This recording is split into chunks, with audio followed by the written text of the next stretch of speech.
It's a great question, and I think it is getting better. And I wrote a story about this last year, sort of reflecting on, a lot of stories were coming out about the time, not about, just inherent racism in the game or misogyny in the game. And, this is an interesting thing for me because I grew up inside the locker room and part of the game, and not really seeing some of the realities of learned behavior within that environment. And I do think that, I mean, as society has improved over the last 20 years, and as we become more aware of these sort of inherent prejudices and these things that we need to root out of life in general, the game has changed as well. But I mean, we just saw this story come out with the Chicago Blackhawks and the horrific abuse that Hmm. Kylebeach experienced, and the way that he was ignored, the way that he was pushed aside. And I think, I mean, obviously that incident happened a decade ago now, but the environment where something like that can exist, I think that where there can be sort of a, you know what, we don't have time to deal with this because we're on a we're trying to win a Stanley Cup here. This is all that matters. I mean, that I think is indicative of a culture in general that still needs to do a lot of inward looking and a lot of searching. And hockey's a sport, an environment that is resistant to change. It just is. It's something that it sort of has that this is you fall in line, you do what you're told. This is just sort of the way it's been run for decades. All the way back to Johnny Bauer's days, and I was able to sort of research, that. So not, I think the culture of the game is changing for the better, and more people are playing the game, and we're seeing better opportunities, and we're much more conscious about, the way that an insular culture can foster abuse and can foster exclusion and create a place where people don't feel welcome or be targeted. And so, but the game needs to continue to evolve, and sort of when we saw Akeem Alou come out a couple of years ago about the racism he faced at a high level of hockey in as a minor pro, and also throughout his career previous to that, that didn't change the reality of racialized prejudice that exists in various ways in hockey, not just sort of in overt prejudice language, but also just in the way that there's exclusion in who's playing the game and who people see playing the game. And so these are all big systematic issues that I think hockey's finally starting to address in a way that is serious. So I'm very hopeful for the future because I love this game, and I want people to be able to enjoy it the way that I was able to enjoy it as a child. And those experiences that I have that I mentioned earlier that are so dear to my heart. I want that for anybody who falls in love with the game the way that I did. Um, but it's heartbreaking to also see that the game also hurts people, and it makes people feel like they don't belong. And in some cases, it allows, and it has allowed, for people to be not just hurt but victimized, because of a culture that doesn't question, and that seems suspicious of people who seem to be making trouble, or however you want to call it, as opposed Mm. to protecting people that need help. So I think we're in the midst of this conversation. We're in the midst of change, and I'm hopeful that we're going to continue getting this game to where it needs to be.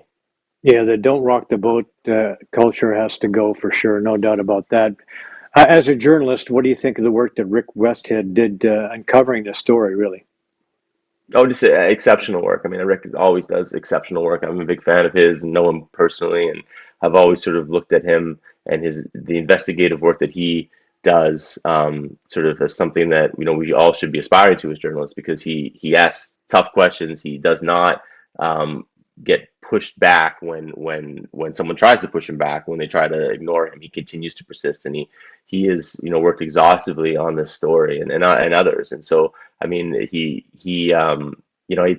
I don't think he would never sort of take credit and try and say, like, this is something that I did, but he deserves all the credit he's getting and should get for staying on this story and being then the voice that the person that Kylebeach felt comfortable revealing his identity through. Because I mean, we didn't even know Mm. Kylebeach's name until that time, and maybe we never would have, and that would have been fine as well. I mean, but he was able to come forward on his own terms and to trust someone like Rick, who had proven that he genuinely cared about what he had experienced and was not going to let up when there was sort of a, sort of when he was pushed back. And so just exceptional work. And I think it's a testament to what good journalism could do and what we all should be striving to do.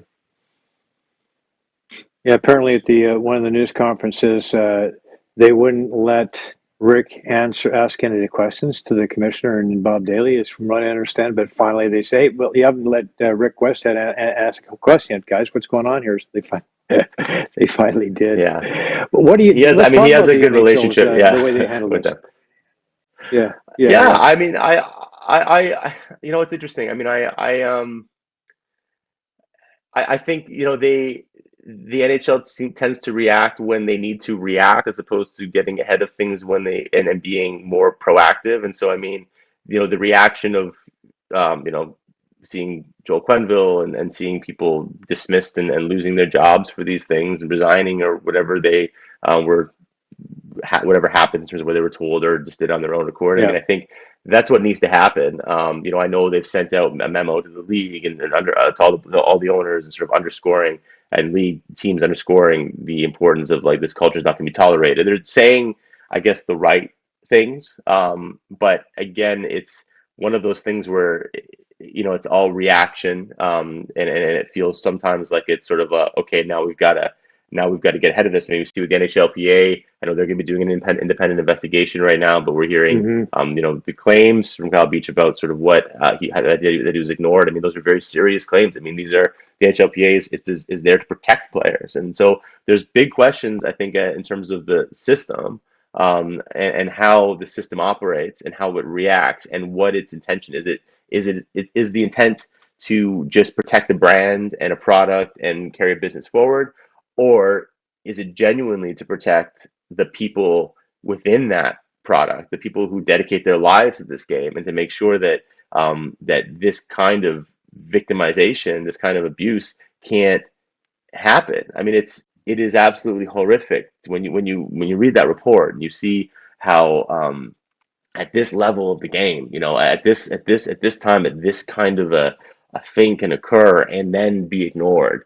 It's I mean, I'm speechless. Like, you don't. It's shocking, and I I I don't want to. I think that the um everyone needs to be deeply ashamed about this. I mean, everyone, not just, I mean, obviously the Chicago Blackhawks for sure, but the NHL as well, all the players, and the media, everybody Hmm. that has something to do with hockey needs to feel great shame about this kind of story and recognize, like, we talked about this.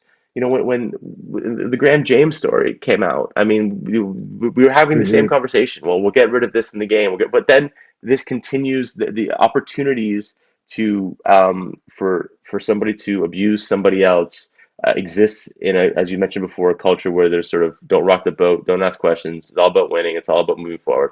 And so, that's sort of a roundabout way of answering your question. I think the NHL is doing what it needs, is saying things it needs to say right now, and trying to do the right thing, and they're sort of handing out the punishments. But we're a decade too late, and so there's still a lot of questions that need to be answered, and I know there'll be a lot of questions asked.